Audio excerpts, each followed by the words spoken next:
ইউপিএসসিত জিলিকিল যোৰহাটৰ অভিজ্ঞান জ্যোতি বৰা 570 নম্বৰ স্থান দখল অভিজ্ঞান জ্যোতি মাতৃৰ চকুত আনন্দৰ চকুলো ভাৰতীয় লোকসেৱা আয়োগৰ পৰীক্ষাত সফলতা অৰ্জন কৰা যোৰহাটৰ অভিজ্ঞান জ্যোতি বৰাই ক'লে কিদৰে তেওঁ প্ৰস্তুতি চলাইছিল কিদৰে তেওঁৰ মানসিক সাহস লগ দিছিল তেওঁৰ মাতৃয়ে যোৰহাটৰ তৰাজানৰ কনশইকীয়া আলিৰ ৰবি বৰা আৰু প্ৰয়াত গোলাপ চন্দ্ৰ বৰাৰ তৃতীয় সন্তান অভিজ্ঞান জ্যোতি বৰাই ইউপিএসসিত 570 নম্বৰ স্থান দখল কৰিবলৈ সক্ষম হয়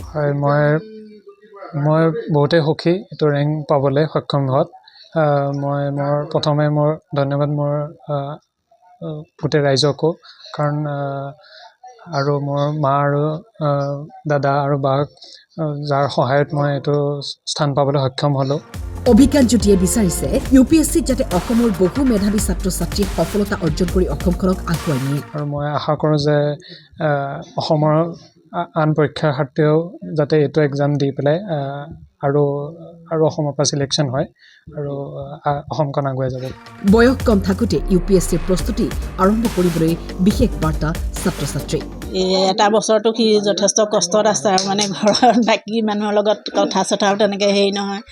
নিয়মত আমি ভাত খোৱাৰ সময়কণহে তাক দেখা পাওঁ যথেষ্ট পঢ়িছে সি যথেষ্ট কৰিছে সেইকাৰণে কষ্টৰ ফল পাইছে তাত বহুত সুখী মোৰ ভাষা নাই ক'বলৈ বহুত ভাল লাগিছে হয় প্ৰথমেতো মোৰ পৰিয়ালবৰ্গকে দিব বিচাৰোঁ মোৰ মা যথেষ্টখিনি মানসিক ছাপোৰ্ট দিছে দাদা আৰু মোৰ বা দুয়ে মোক মানে বহুত ছাপোৰ্ট দিছে এইটো এক্সামত মোক হতাশাত যাবলৈ দিয়া নাছিলে কাৰণ এক্সামটো বহুত কঠিন হয় আৰু হতাশা হ'বলৈ বহুত উজু হয় এইটো এক্সামত তো যোনটো মেণ্টেল ছাপোৰ্টটো সেইটো বহুত ইম্পৰ্টেণ্ট হয় এক্সামত এণ্ড পৰিয়ালৰ যেতিয়া ছাপোৰ্ট থাকে আই থিংক তেতিয়াহে এই এক্সামটো হয়তো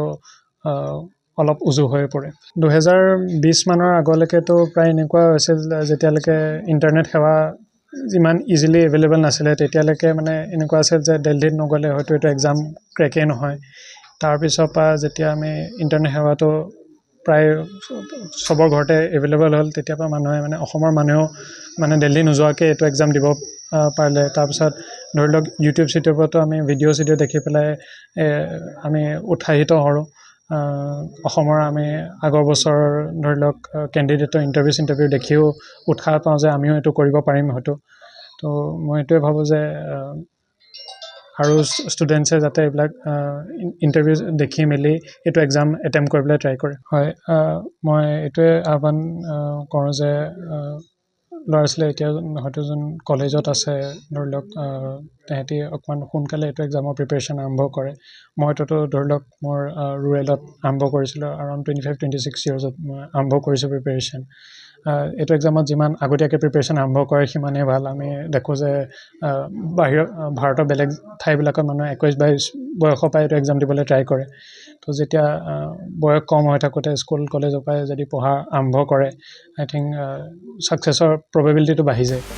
এই ক্ষণতে যোৰহাটৰ অভিজ্ঞান জ্যোতি বৰালৈ আমিও জনাইছোঁ আন্তৰিক অভিনন্দন যোৰহাটৰ পৰা জিন্তু দেউধাই ফুকনৰ ৰিপৰ্ট টাইম 8